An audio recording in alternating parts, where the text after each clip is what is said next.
This is the mini lesson for 2.7. Hopefully you're going to start to see a lot of connections between tables and graphing.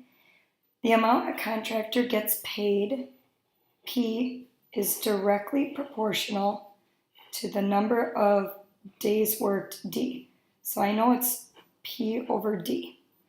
We also have talked about that it's Y over X, which makes sense that it would be P over D. That's really the same thing as Y over X. So they want us to complete the table. Well, first of all, if I get paid $0, then I did not work any days. So that one makes sense. But now to get some of these other ones, I'm going to set this up. Paid over days. So 500 over 2. If I take 500 divided by 2, I get 250. So this should be my constant. Remember, constant is Y over X. I could use this to help me get this. 2 divided by 2 is 1. 500 divided by 2 is 250. And if I set this up, Y over X, 250 over 1, 250. So I'm getting that same constant. This one's a little trickier to get, so I could use a proportion. I could say if $250 in 1 hour, hours, 3.5. So I could take 250 times 3.5 and I'll get 875. So times 3.5 times 3.5. So keep going back to what we did in chapter 1, 2. So now it says to determine the constant. If I also put 875 over 3.5, I'm going to get 250. So the constant is 250. We found it from the table. And I can describe it because I could just go right to here. And I could say for every 1 day working, I get paid $250. I could go back to my equation. I could say the constant is 250 over 1. 250 is my dollars paid, which is, we're going to call that P. And this is my D. I could use means and extremes. P equals 250D. And when I explain it, remember, I'm always putting the 1 in place of the days, the one that's attached to the constant. So I could say for every 1 day, and if I put a 1 here, 250 times 1 is 250. Then P would be 250. For every 1 day, he gets paid $250. So I could either get that right from the table, or I could get it from making an equation. So 2 different ways that we have. So how many days would the contractor need to work to earn $2,000? I'm going to use my equation.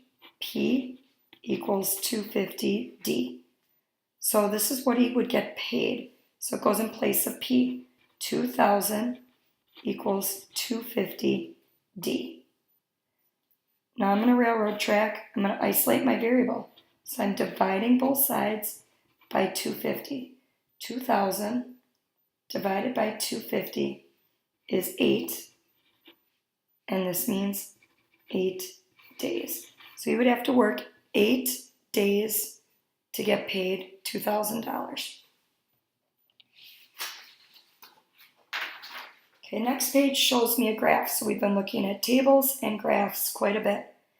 The graph shows Natasha's total number of free throws attempted and the total number of free throws made. So I want to make sure I'm looking. This is the made, this is attempted. So first question I want to ask myself is, should I be connecting the points? And here's how I'm thinking about that. Can I take half of a free throw? No. Could I have made half a free throw? No. So this is discrete data. Remember, discrete starts with D. We don't starts with D. We don't connect. So explain how we know the graph represents a relationship that is directly proportional. Remember, graphs have to have two things.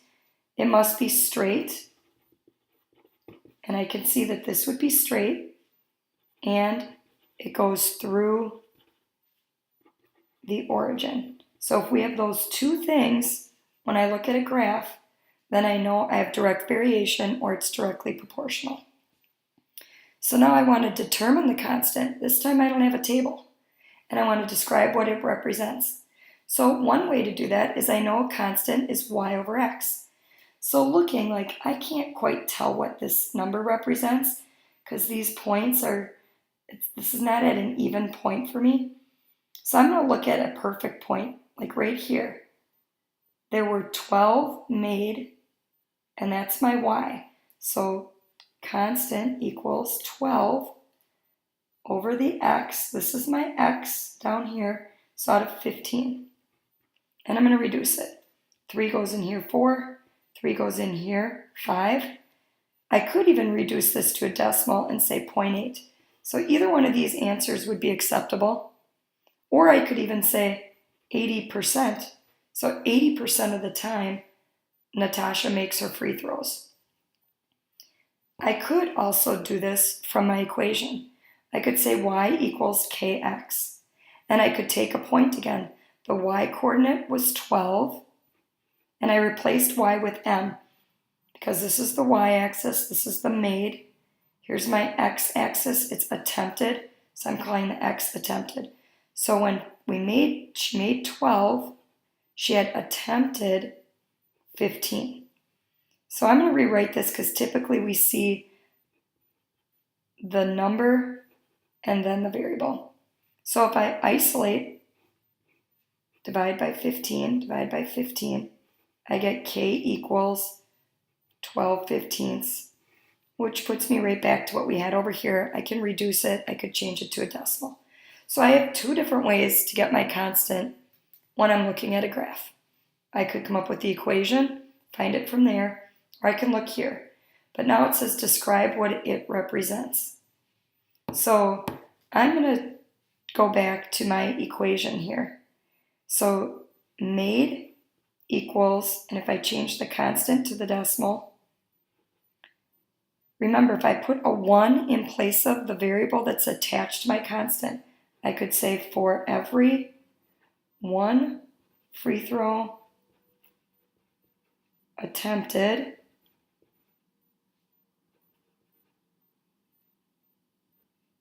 she makes, so 1 times 0.8 is 0.8. She makes 0.8.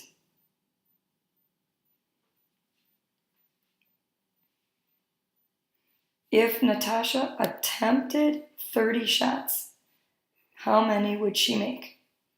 So I'm going to use my equation. I am going to say that the made equals my constant, which we said was 0.8 times the attempted. If she attempted 30, 30 is going to go here. Made equals 0.8 times 30. When I take 0.8 times 30, so it means she would have made 24 free throws if she attempted 30. The hard thing is they had first asked me to use my graph and try to figure this out, but if she attempts 30, it's going to be off my graph somewhere up here. So I wasn't able to get the exact answer. So I'm going to do the equation in order to get the answer. Okay, so now this one gives me nothing to start with, other than it tells me a painter needs 1.5 gallons of paint to cover 180 square feet of wall space. Create a table of values showing wall space covered, so this has to be my top variable, varies directly with the amount of paint. So it's always y over x. So amount of paint is going to be in my x column, and the wall space covered has to be my y. And I'm going to take those numbers. 1.5 gallons was 180. And I'm going to find my constant. So I'm going to right away take 180 divided by 1.5. Because remember, constant is y over x. When I divide that, I get 120. So I want to always get 120. So I can take any numbers I want. I'm going to say 2. Actually, I'm going to start even with 1. So 120 over 1. So I right away have this answer. This would be 1 gallon, 120 square feet. So I could do 2 times 2 times 2 gives me 240. I could do 4. This times 2. This times 2. I might even do 3. Say this plus this is this. This plus this, 360. In all cases, when I would set up the ratio y over x, I would get 120, or my constant. So now write an equation that represents the relationship between the amount of paint and the amount of wall space. I'm going to call this G, and I'm going to call this maybe F for my square feet. So the y is my square feet, and my x is my gallons. And I just found the constant to be 120.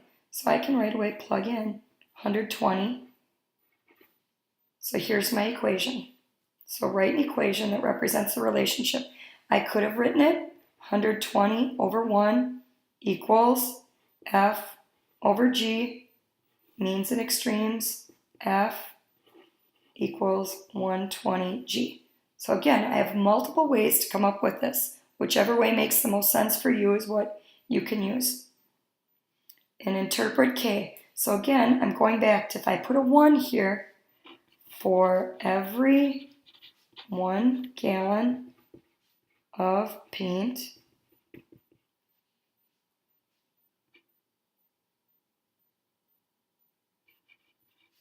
the painter can cover, if I put a 1 here, 120 times 1 is 120, so I could get F equals 120. So he can cover 120 square feet of wall.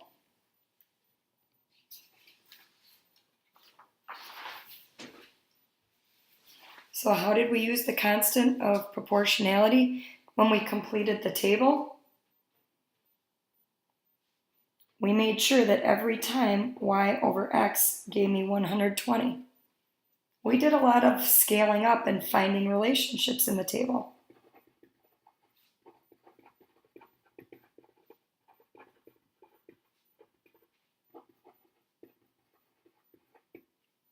So how much paint would it take to cover 1,800 square feet? Going back to my equation. Square feet goes in place of here. 1,800 equals 120G.